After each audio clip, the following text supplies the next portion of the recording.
প্রিয় শ্রোতা বন্ধু, প্রভাত মরণে স্বাগত জানাই। চার্চ বা মণ্ডলীর সভার সম্বন্ধে তিনটি বিন্দু দেখেছিলাম। আমরা চার্চে কেন যাই, আজ আরো কয়েকটা বিন্দু ও বিষয় দেখার চেষ্টা করি।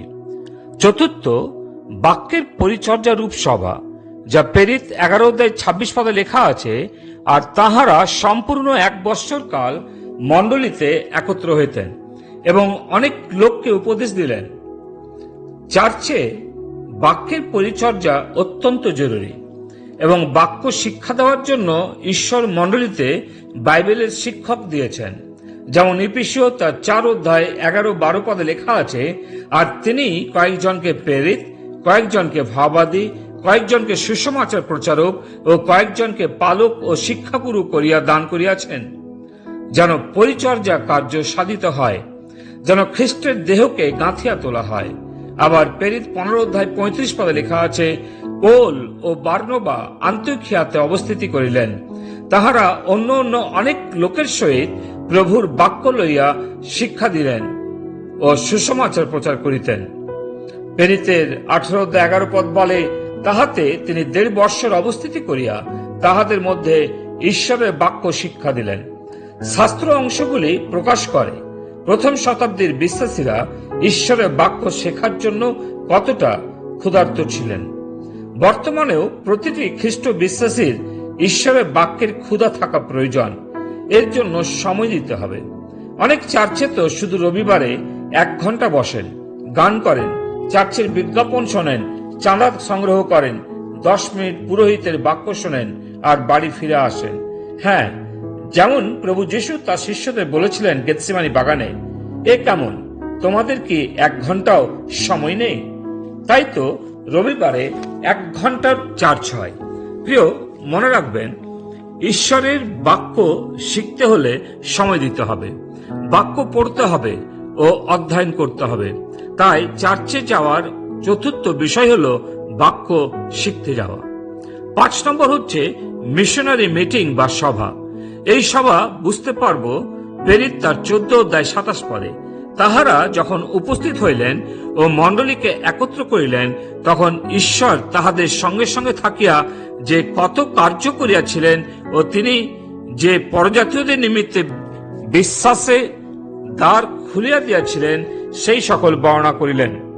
পৌল ও বার্নবা সুসমাচারের যে প্রচার কার্য করতেন এবং ঈশ্বর যে সকল পরাক্রম কার্য করতেন, সেগুলো স্থানীয় মণ্ডলীর বিশ্বাসীদের জ্ঞাপন করা, যারা তাদের জন্য নিয়মিত প্রার্থনা করতেন। পিতর যখন প্রচার করতেন, প্রেরিতের 11:1 লেখা আছে, প্রেরিতেরা এবং জিহুদিয়াস্ত ভাতৃগণ শুনিতে পাইলেন যে পরজাতীয় লোকেরাও ঈশ্বরের বাক্য গ্রহণ করিয়াছে। পিতর আরম্ভ করিয়া তাহাদিওকে আনুপূর্বিক বৃত্তান্ত বুঝাইয়া দিলেন, ঈশ্বর কি কাজ করেছেন তার সাক্ষ্য দিলেন। এবং লূক তার 9:10 10:17 পাঠ করি তারা কি করেছিল তা প্রভু যিশুকে জানিয়েছিল। এবং মিশনারি মিটিং এর দ্বারা অন্যান্য বিশ্বাসীরাও প্রভুর কার্যের জন্য উৎসাহিত হন। অনেকে প্রভুকে ধন্যবাদ জানাবেন, আবার অনেকে এই সুসমাচার কার্যের জন্য নিয়মিত প্রার্থনা করবেন। তাই যারা কার্যকারী সুসমাচার প্রচারক, তাদের উচিত তারা যেন স্থানীয় মণ্ডলীতে অবশ্যই কার্যের সাক্ষ্য তুলে ধরেন। যারা নতুন নতুন জায়গাতে প্রভু যিশুর সুসমাচার প্রচার করেন, তারা হচ্ছেন মিশনারি। তাদের জন্য অবশ্য প্রার্থনা করবেন এবং তাদের কার্যের সাক্ষ্য শুনবেন, তাতে আধ্যাত্মিক প্রেরণা পাবেন। এখন তো অনেকে চার্চের ভেতরেই বাক্যের প্রচার করেন, সুসমাচার প্রচার করেন। অনেক পরজাতীয় লোকেরা যিশুকে না জেনে মৃত্যুবরণ করছেন, নরকে চলে যাচ্ছেন। তাদের কাছে সুসমাচার নিয়ে যাওয়ার মতো মন মানসিকতা তৈরি হয়নি, বা আমরা সুসমাচার প্রচার করতে চাই না। একটি স্থানীয় মণ্ডলী অবশ্য সুসমাচার বহন করবেন। অনেক চার্চ বা মণ্ডলীতে নতুন নতুন বিশ্বাসী যুক্ত হচ্ছে না, তার কারণ আমরা সুসমাচার প্রচার করি না। বেশিরভাগ চার্চগুলো বায়োলজিক্যাল গ্রোথ বা বৃদ্ধি লক্ষ্য করতে পারি এবং মণ্ডলীর পালক প্রাচীন বিশ্বাসী বর্গ তা নিয়ে সন্তুষ্ট আছেন।